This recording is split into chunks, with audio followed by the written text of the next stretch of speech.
Tilde, Siri, are you sexist? I'm sorry, I'm afraid I can't answer that. Well, that doesn't bode very well for the rest of the video, does it? I'm not sure I understand. That's okay, Siri. I'm not sure if I understand this crazy modern world either. I'm not even real. How can you hate me? That is an excellent question, Siri, and it's one that we're going to be considering as we scroll through this article. Unfortunately, Siri, it's not about you, so I'm going to have to say farewell. Goodbye, Siri. Okay, see you soon. From that delightful little exchange, I'm sure you've already worked out that we're going back to flogging the same old dead horse. Except this time, instead of it being Siri or Cortana that's being problematic, it's Amazon Echo's Alexa, which is apparently yet another virtual assistant reinforcing sexist stereotypes. Last week, Amazon announced plans to sell the Echo, its voice-controlled intelligent speaker, in the UK. The Echo is a two-way wireless speaker and microphone, with a virtual artificial intelligence assistant called Alexa that responds to voice commands such as read me the news or turn off the lights. Like Siri, Alexa is ready to respond to every wish and command directed at her. She has a female name, a female voice, and is housed inside a sleek, curvy container topped with round, glowing lips. It is perhaps no surprise that a virtual personal assistant, a typically feminine profession, should take such a form. Well, it's nice to know that our author has played their retard card early with the personification of this object. Because apparently this is curvy and topped with round, glowing lips. Almost like she thinks that if you can just personify this enough, it'll actually become a people issue. Unfortunately, that's not the case. Here is the Echo, and there you can see the top with its, quote, round glowing lips. Here's some actual lips. I fail to see in any way how these two things look even remotely similar. But then this thing gets called curvy, because this author is desperate to associate this with anything female so that she can push the society hates women narrative. So let's just look at what curvy means, shall we? So this is what people seem to mean when they refer to something as curvy, and oh, hang on a minute. I think I'm going to have to go and do a little bit more research on this topic before I say anything more. So after a very lengthy investigation, I have determined that the common variable between all of these women is the outside line that their body draws, specifically from the shoulder line through to the bust, the waist, and descending to the hips. So let's pick out one of these examples who's got a reasonably square-on front image, shall we? This one will do nicely. So let's just draw that outer edge in there like that, and separate that outer curve from the background image. Now let's head on back over to that picture of the Echo, and I'm just gonna slip this on in and, well, let's jigger that around a little bit. Yeah, no, it's not fitting. This thing is in no way curvy at all. It's a fucking cylinder.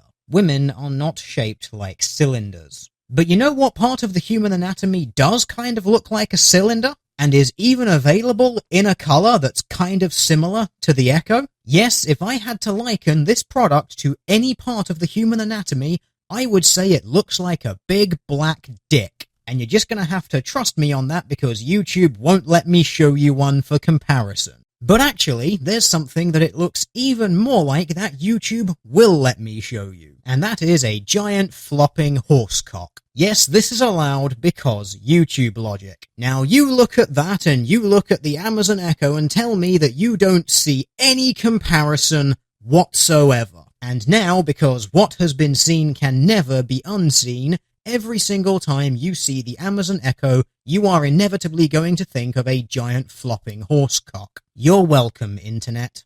So, the Amazon Echo. Curvy like a woman, or cylindrical like a horse dick? I think I've got you beat on this one, feminist author. But this brings up another hilarious point, and it's one that was brought up all the other times that this sort of stuff happens. You try to associate something with women, or the feminine, because that way, when something like that exists, you can point to that and say, well, this is proof that society hates women because it's exploiting them. But then, if you remove the feminine element and turn it into something associated more with manliness or masculinity, you get to look at that and say, well, this is proof that society hates women because it's excluding them. No matter how many times you slice this, the answer is always misogyny. And this sort of twisted logic and reasoning is why we can't take feminism seriously. And of course, the author of this article is a feminist. Color me surprised. Of course, this is nothing new. When Siri was launched in 2010, it only came with a female voice, setting a trend for all similar devices to have a gendered persona. Wrong! As we've covered in previous videos surrounding this exact same topic from several months ago, the trend of giving these devices female voices was established long before the advent of Siri, and it came about for numerous reasons. One of them was actually for a very practical reason. One of the earliest origins was from World War II, where women's voices were used to navigate in aeroplane cockpits. The reason being that the female voice stood out particularly well amongst the male pilots.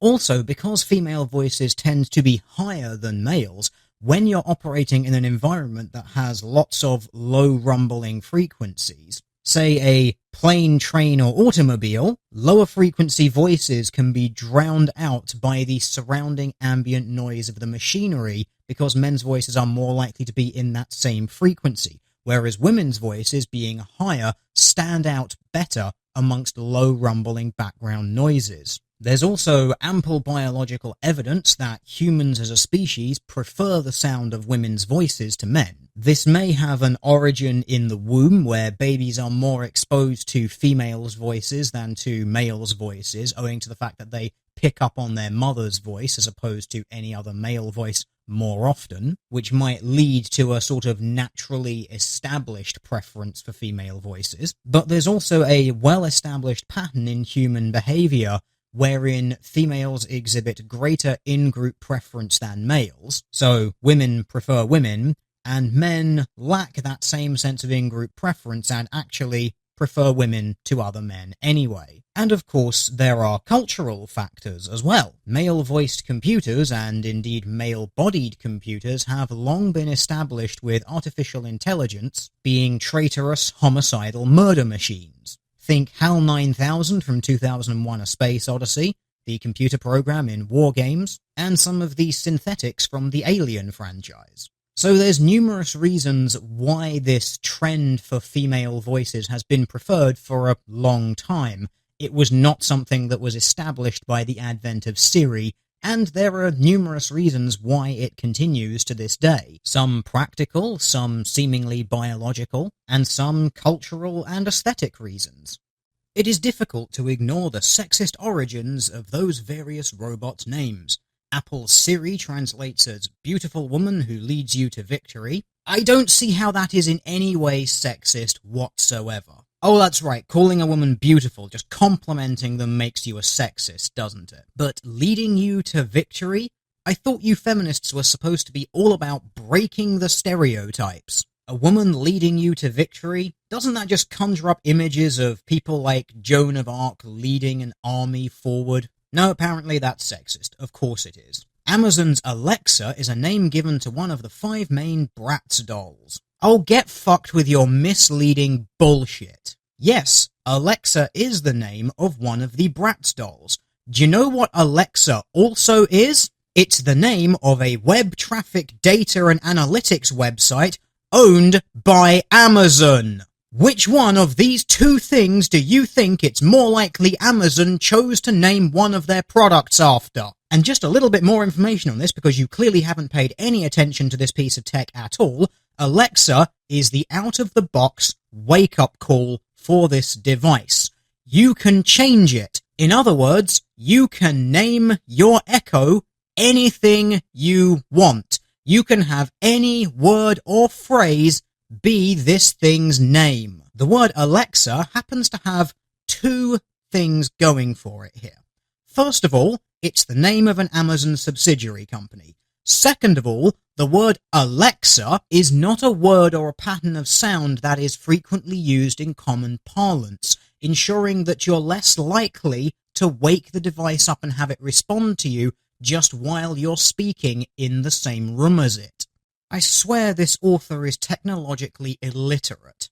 This is your brain on feminism. It doesn't matter what the actual reason for something is, it's always sexism. Even something that you've just invented in your head because you discovered a coincidence. Microsoft's Cortana is based on a hypersexualized female character in the video game Halo. This character is not hypersexualized. She actually has a fairly average body. Secondly, I'd like you to actually note that in the Halo games, Cortana doesn't look like anything.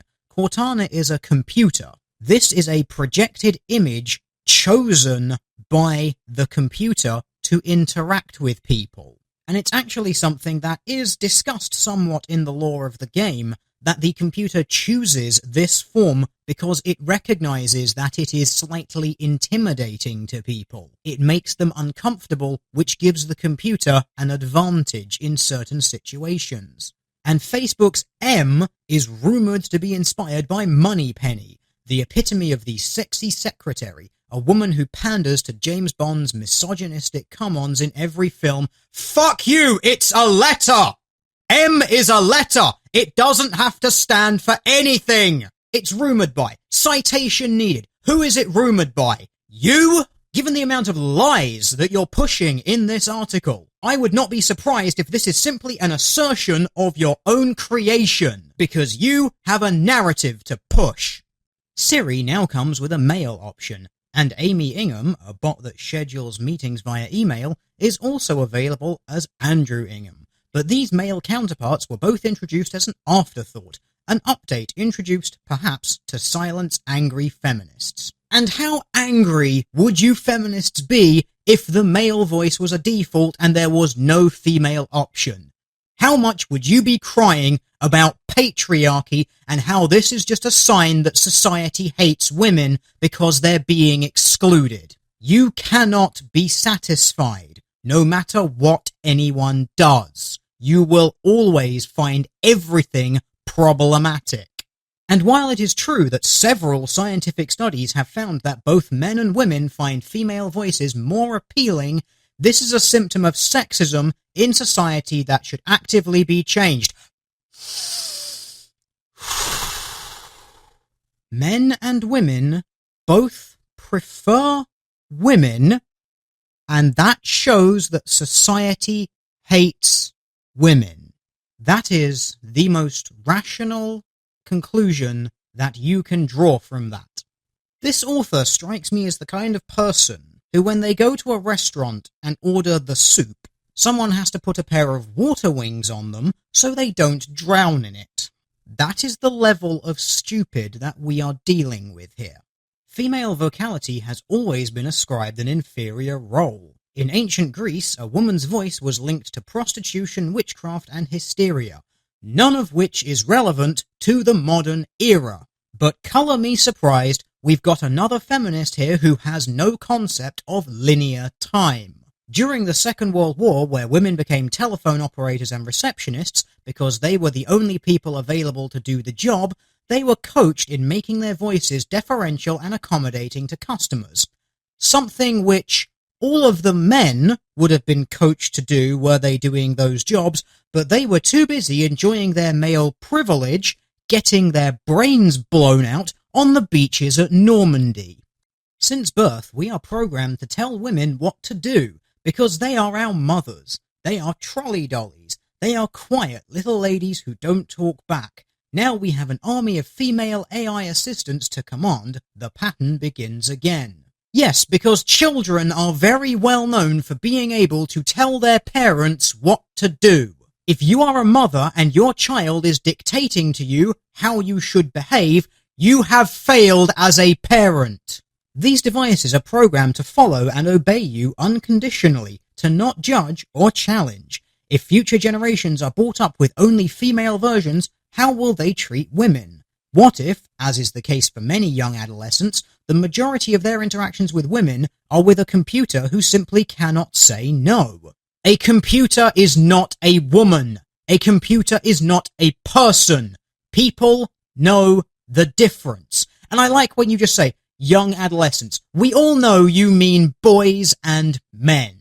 You're not concerned about girls being raised to do this. You're concerned about boys being raised to do this. Believe it or not, males can tell the difference between something which is real and something which is not. They can tell the difference between a computer and a human. Female digital assistants that do not fight back reinforce the connection between a woman's voice and submission. In fact, it encourages it.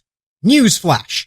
Computers are there to serve you. They are a tool for you to use. They are not a person. If you are using your computer, you want it to do exactly what you want it to do when you want it to do it. If you've got a phone and you say to your phone, "Hey phone, can you say, find me a restaurant to eat at?" What do you expect it to do? Do you expect it to find you the nearest restaurants, or do you expect it to say to you, "Well, I didn't like your tone, and you're just treating me as if I'm some sort of object here for your use and service"? Check your privilege, shitlord. If your phone did that, I guarantee you would take it back to wherever you bought it and you would say, "What the fuck is this?